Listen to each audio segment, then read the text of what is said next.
When you talk about QE, at least in the United Kingdom, you could be meaning, Queen Elizabeth. But in this case, when we talk about the Bank of England, we're talking about quantitative easing. And Tom Belger joins us with the latest move that's going to weigh a lot, £100 billion.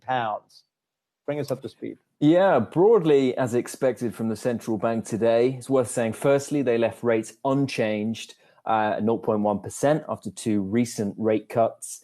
Governor Andrew Bailey, he refused to rule out negative rates at a future date, but those weren't even discussed today, analysts noting that. And he also said, Bailey, that there's nothing imminent on negative rates. So nothing that yet there, but potentially something on the cards further down the line. As you say, the big change today really on this bond buying program, extra $125 billion of stimulus, specifically around government bonds, that pushed the pound down further today, even though it was broadly expected. Takes its overall asset purchase program now for the UK central bank to more than $900 billion.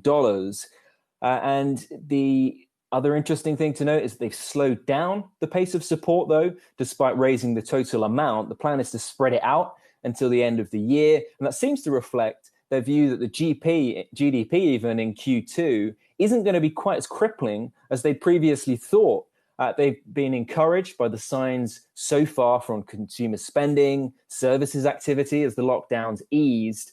And they're also, it's worth saying, bearing in mind that the risk outlook, which was uncertain even going into this pandemic with Brexit on the horizon, is particularly uncertain now, obviously with big unknowns. It's interesting they point to specifically risks around emerging markets and the virus spreading there, as well as fears of a second wave in advanced economies that we talked about before. It's finally worth saying their big concern is the labour market in the UK. They're pointing out that the number of employers who've used the government's furlough scheme, paying employees wages, has been far higher than they expected. Those jobs, a lot of people think, are at serious risk as the government starts to reduce that support. So some analysts do think we're not done yet with QE, this QE, rather than Queen Elizabeth, as you say. Capital Economics, they say they expect another $300 billion of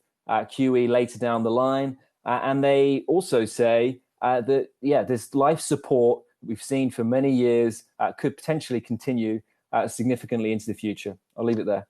Rule Britannia. Tom Belger, thank you very much.